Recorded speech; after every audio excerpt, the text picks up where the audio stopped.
We are joined today by Maharashtra Education Minister Varsha Gaikwad, who is speaking to us just a couple of days after a fresh SOP, Standard Operating Procedure, has been laid out for how schooling will begin. Now, this is of great interest to a lot of our viewers, to people all across the state and actually all across the country who are wondering what the next educational year is going to look like for students across all grades. So, Madam Minister, thank you so much for speaking with us here on ET Now. Let me begin by just getting a sense from you on what these guidelines actually say. It gives, the schools permission to start from July 1st. The first thing parents want to know is it safe to start school from July 1st?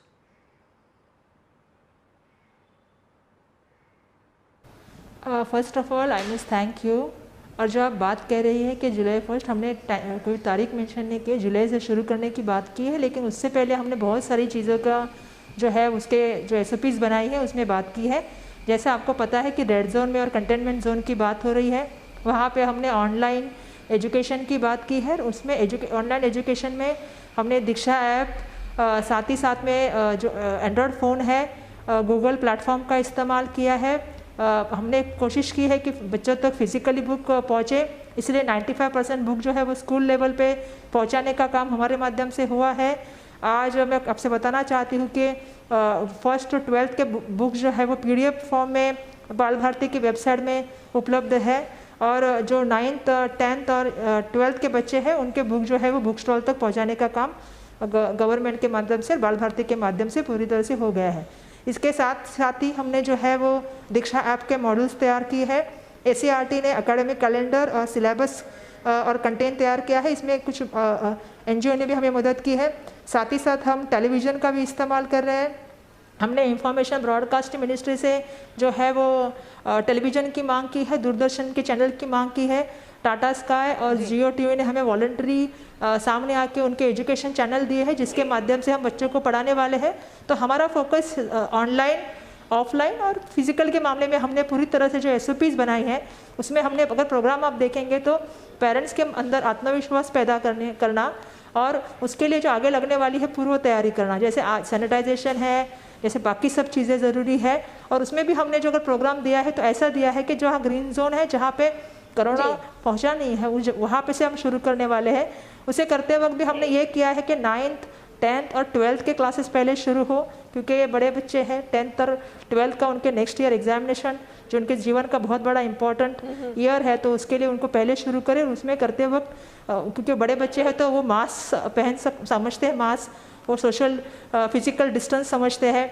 साथ में उनको पता है कि socialise नहीं होना चाहिए, क्योंकि अभी सब जानते हैं कि कोरोना जिस तरह से हम बच्चों को बता रहे हैं, जिसे बड़े जानते हैं, घर में भी बहुत सारी चर्चा है, और जिस तरह से एक अवेयरनेस कैंपेन है वो बड़े बच्चे समझ सकते हैं, तो वो फिजिकल डिस्टेंस रख सकते हैं, मास्क को हाथ नहीं लगा। ये है नहीं, इसमें कंसर्न ये है, आपकी बात जी वर्षा जी, अगर मैं पूछ इसमें जो कंसर्न है, और आपकी बात सही है कि एसओपीज के मुताबिक पहले हम शुरू कर रहे हैं ग्रीन जोन में, नॉन कंटेनमेंट जोन में, लेकिन पूरे महाराष्ट्र में नंबर बढ़ रहे हैं कोरोना वायरस के, और कई जो माँ बाप हैं, पेरेंट्स हैं, वो कंसर्न है। जैसे एक मुहिम चली है, no school till no vaccine, इसको लेकर आपकी क्या राय है? क्या ये लिटरली सेफ है, और तब तक क्या डिजिटल क्लासेस ही माध्यम बनेंगे?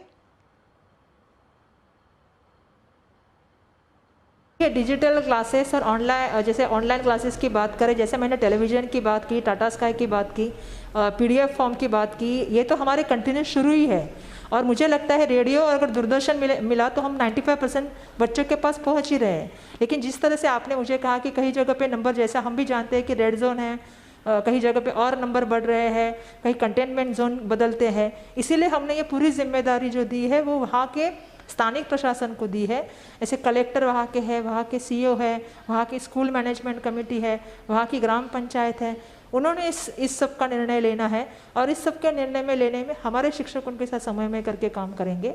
हमारी कोशिश यही है कि आज अगर आदिवासी पाड़े में बच्चा है ऐसा कोई भी एक बच्चा नहीं रहे महाराष्ट्र में, क्योंकि हमें भी मालूम है और हमारी प्राथमिकता भी यही है कि बच्चे की हेल्थ ये हमारी सबसे बड़ी प्राथमिकता है, लेकिन साथ ही में उसकी कंटिन्यूटी एजुकेशन में भी रहे, इसकी भी हम कोशिश कर रहे हैं। और ऐसा कोई भी नहीं हो कि जैसे दुर्मिल पाड़ा है, जैसा गाँव है, जैसा आदिवासी पाड़ा है, जहाँ पर जो बच्चा है अगर उसके पास टेलीविज़न नहीं है, अगर उसके पास मोबाइल नहीं है, तो ऐसा बच्चा एजुकेशन से अपार्ट नहीं रहे, क्योंकि राइट टू एजुकेशन के माध्यम से जो बच्चे अभी हमें ज्वाइन हुए हैं वो बच्चे हम आगे पढ़ने के लिए उनको जो माध्यम हम दे सके वो माध्यम करने की हमारी कोशिश चालू है। जी जी एक जो एसओपी में बात है उस पर काफी रिएक्शन आए हैं कि स्टैंडर्ड 2 तक ऑनलाइन क्लासेस इसमें अलाउ नहीं किए हैं।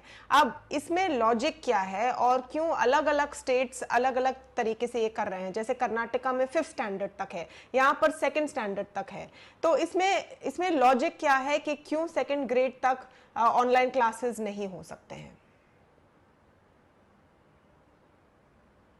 तमन्ना जी, हमने जब ये एसओपी बनाई थी, हम 1.5 महीने से सभी लोक प्रतिनिधि, शिक्षक तज्ञ, हम वहाँ के संस्था चालक, पेरेंट्स, शिक्षक, प्रिंसिपल्स, केंद्र प्रमुख, जितने लोगों से हो सके हमने बात की है, हमने कोशिश की है कि हम ग्रामीण लेवल तक भी जाए।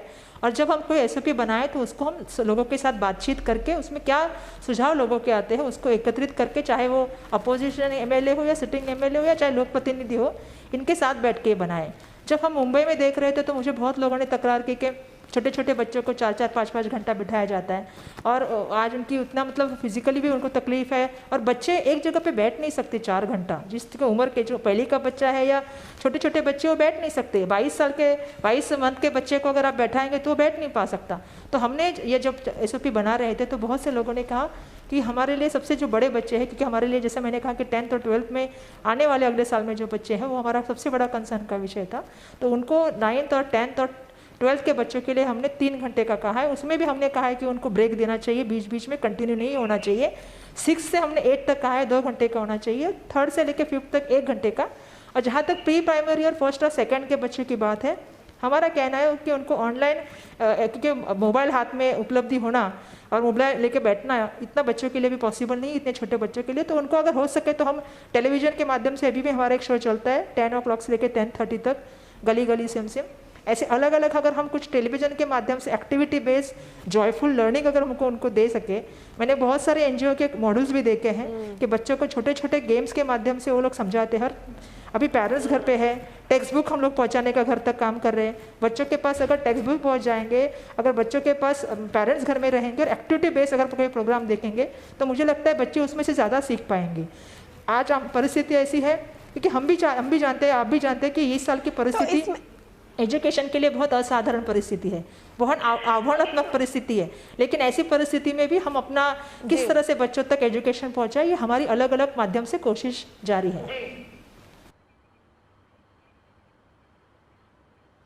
नहीं तो इसमें एक और जो क्वेश्चन आया है लोगों के मन में, जो बोर्ड एग्जाम्स हैं, आईसीएसई के हैं या सीबीएसई के हैं, इस पर भी कोर्ट गए हैं कई संस्थाएं कि ये बोर्ड एग्जाम्स नहीं होने चाहिए, ये कैसे होंगे? इस पर कोई सोच है सरकार में कि किस तरह से ये बोर्ड एग्जाम्स होंगे? नहीं, आईसीएसई और सीबीएसई जो केंद्र सरकार से रिलेटेड टॉपिक है, लेकिन इसमें हमने अपनी भूमिका रखी थी। मैक्सिमम आईसीएसई और सीबीएसई के स्कूल से पेरेंट्स से मैंने वेबिनार किया था और सबका कहना यही था कि हमारे बच्चे जो है वो भी, और स्पेसिफिकली ये स्कूल सिटी पार्ट्स में है, मेट्रो एरिया में है, जैसे मुंबई, पूना, नासिक, औरंगाबाद, तो सिटी एमएमआर रीजन्स में ये स्कूल्स है। तो जब हमने पेरेंट्स से बात की, जब हम देखते हैं कि हम जब स्कूल शुरू करने की बात करें तो हमने क्लियर कट कुछ चीज़ें बोली है कि रेड जोन में स्कूल शुरू नहीं करना है, ये हमारा पहले से ही हमारा तय है, क्योंकि रेड जोन में ज़्यादा प्रमाण में आपने देखा होगा कंटेनमेंट जोन है, रेड जोन में ही ज़्यादा नंबर्स पाए जा रहे हैं। तो ऐसे सिचुएशन में हमने भी आईसीएसई और सीबीएसई को कहा था कि पेरेंट्स की मांग ये है कि उनका कहना है कि बच्चे हमारे एग्जामिनेशन के लिए कैसे आएंगे। तो मुझे लगता है बोर्ड ने अभी 2 प्रस्ताव दिए हैं। बोर्ड ने ऐसा प्रस्ताव दिया है कि प्रीलिम्स के जो मार्क्स है उसको काउंट किया जाए। और दूसरा प्रस्ताव बोर्ड की तरफ से आईसीएसई के आया है, वो प्रस्ताव ये है कि जिनको एग्ज़ाम के लिए अपेयर होना है वो अपेयर होने के लिए आए। लेकिन जब मैंने पेरेंट्स से बात की तो पेरेंट्स का कहना ये था कि अगर जो एग्ज़ाम के पेपर हो गए हैं और जो प्रीलिम के एग्ज़ाम है उसको अगर कुछ करके वो लोग अगर मार्क्स देंगे तो बच्चों के लिए अच्छा होगा। और यही भूमिका हमने जो है वो हमने पहले भी, जैसे मैंने कहा कि उनसे बात करते हो, बोर्ड से बात करते हो, हमने जो बात की थी, हमने आईसीएसई और सीबीएसई बोर्ड से 2-3 चीज़ों के ऊपर बात की थी। एक तो उनकी फ़ीस जो हाइक की है उसके ऊपर हमने बात की थी, दूसरा ऑनलाइन एजुकेशन का टाइम जो है उसके ऊपर हमने बात की थी, और तीसरा जहाँ रेड जोन है वहाँ पे एग्जामिनेशन कंडक्ट कैसे किया जाए। वो पॉसिबल ही नहीं हो सकता क्योंकि आज पेरेंट एक अलग सिचुएशन में है, बच्चे एक अलग सिचुएशन में, तो उसके ऊपर आईसीएसई और सीबीएसई निर्णय लेते वक्त इस मामले में सोचें, ये भूमिका हमने रखी थी। जी, आपने फीस की बात की और ये एक बहुत ही इम्पोर्टेंट चर्चा का विषय है। कई स्कूल्स जो है महाराष्ट्र में अर्बन एरियाज में ऊंची फीस लेते हैं। अब जब ये स्थिति हो गई है कि ग्रेड 2 तक कोई भी क्लासेस नहीं होंगे, वर्चुअल या कैसे भी, बाकी ग्रेड्स में 1 घंटे या 2 घंटे होंगे, तो फिर फीस पर क्या कहना है सरकार का? क्या इस पर फिर से ध्यान देना चाहिए? सरकार की तरफ से ये बात आई थी कि फीस बढ़ाई नहीं जानी चाहिए। क्या स्कूल्स इसको मान रहे हैं? क्या आप कंप्लेंट्स पर एक्शन ले रहे हैं? देखिए, जहाँ तक एसएससी बोर्ड की बात है, जो मैं स्पेसिफिकली महाराष्ट्र सरकार के अंडर आती है, उन स्कूल को भी हमने कहा है, आईसीएसई और सीबीएसई को भी, जैसा मैंने कहा, हमने क्लियरली कहा है कि इस साल कोई फ़ी कि जो है वो इंक्रीज़ नहीं करनी है, फ़ी हाइक नहीं करनी है बिल्कुल भी। ऐसा हमने क्लियर कट इंस्ट्रक्शन दिया है। अगर कोई पेरेंट मंथ में फ़ी भर सकते हैं, अगर नहीं भर सकते हैं तो क्वार्टरली उनसे फ़ी ली जाए। लेकिन इस साल की परिस्थिति बहुत अलग परिस्थिति है, असाधारण परिस्थिति है, सब कोरोना से लड़ रहे हैं। ऐसे समय में किसी पे एक्शन लेना हमारा कोई उद्देश्य नहीं है। हमारा उद्देश्य ये है कि हम सब लोग साथ में मिलके, चाहे वो स्कूल मैनेजमेंट रहे, चाहे वो पेरेंट्स रहे, चाहे वो टीचर्स की बात है, क्योंकि उनका कहना, जैसे पेरेंट्स की एक भूमिका है, स्कूल का कहना ये है कि हम टीचर्स की सैलरी नहीं दे पाएंगे, हम ये नहीं कर पाएंगे। तो ऐसे सिचुएशन में मुझे ऐसा लगता है कि एक क्रिटिकल परिस्थिति है, और आज जो पेरेंट्स हैं उनके पास उतनी फाइनेंशियली आज पहले जैसी सिचुएशन नहीं है। तो ऐसे सिचुएशन में एक दूसरे को हम लोग अगर संभाल के ले, तो मैंने वही आईसीएसई और सीबीएसई से भी कहा है कि मोस्ट जो कंप्लेंट्स हमें प्राप्त हो रही है, जो मुंबई से, पुणे से, वो आईसीएसई और सीबीएसई स्कूल की हो रही है। तो उनको मैंने यही कहा है कि आप इसमें ध्यान दीजिए। शासन की भूमिका ये है कि इस साल कोई फ़ी बढ़नी नहीं चाहिए, और अगर फ़ी किसी को देने में तकलीफ है तो उनको किस तरह से स्लॉट में फ़ी देने की सुविधा हो, ये देनी चाहिए। और जो आप तकरार कह रही है कि जिस साल, जैसा आप कह रही है कि कुछ चीज़ों का इस्तेमाल नहीं हो रहा है, कुछ चीज़ें नहीं हो रही है, तो फ़ी रेगुलेशन एक्ट के अंतर्गत अगर पीटीए कमेटी तय करती है कि इस साल हमें फ़ीस को कम करना है, तो वो अधिकार पीटीए कमेटी को है। अगर पीटीए के कमेटी के मेंबर उसके साथ आते हैं तो उसको बिल्कुल करने का अधिकार उनको है।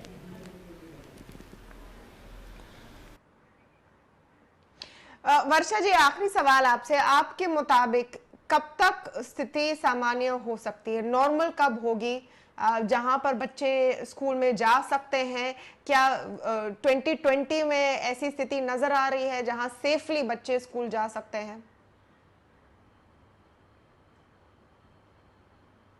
हाँ, मैं बहुत होपफुल हूँ, और मैं हमेशा होपफुल ही रहना चाहती हूँ, क्योंकि हम सबको होपफुल रहना चाहिए। ये परिस्थिति बदलेगी अगर हम सब लोग साथ में मिलकर कोशिश करेंगे, तो ये परिस्थिति बिल्कुल बदलेगी। अगर हम अपनी और समाज की जो है वो जो हमको दिए गए हैं वो अवेयरनेस के माध्यम से, वो अगर हम सिस्टम को अपनाएं, जैसे जैसे मैंने कहा कि फिजिकल डिस्टेंस, हम बार बार हाथ धोएं, हम जब बैठते हैं सोशलिज्म में तो हम डिस्टेंस अपना मेंटेन करके बात करें, या जो चीज़ें बार बार हम लोग कह रहे हैं उसको अगर हम बराबर से काम करते रहें। जैसा आप जानती है कि मैं धारावी की भी बात यहाँ पे करना चाहती हूँ कि धारावी में भी हमने एक बहुत सारा अच्छा काम करने की कोशिश की है, और आज जब आहिस्ता आहिस्ता हमारा डबलिंग रेट जो मुंबई से भी अच्छा हो रहा है, तो अगर हम कोशिश करते रहेंगे तो बिल्कुल हम कोरोना पे मात करेंगे। और हाँ, जैसा मैंने शुरुआत में कहा कि हमारी प्राथमिकता बच्चों की हेल्थ है, लेकिन साथ साथ में जो बच्चे राइट टू एजुकेशन के माध्यम से एजुकेशन में आए हैं वो कंटिन्यू एजुकेशन करते रहे। पढ़ाई तो है ही, साथ में वो अलग अलग किताबें पढ़े, ये जो वक्त है उनके पास, क्योंकि आज वो बाहर खेलने नहीं जा सकते, दोस्तों से मिल नहीं सकते, ऐसे समय में वो अपनी जो भी हॉबी है उसको कल्टीवेट करें। और ज़्यादा से ज़्यादा मेरा बच्चों से कहना है कि ऐसे माहौल में वो खुश रहे और हेल्दी रहे, यही मेरा सबसे कहना है। Jay, thank you so much. Varsha Gaikwad there, Education Minister of the state of Maharashtra, clarifying quite a few things. So at least this state is ready to move ahead with a mix of digital learning and opening up of schools in green zones. But there are different rules in different states, and perhaps it's time we need some kind of uniformity and clarity for the student and parent community as well.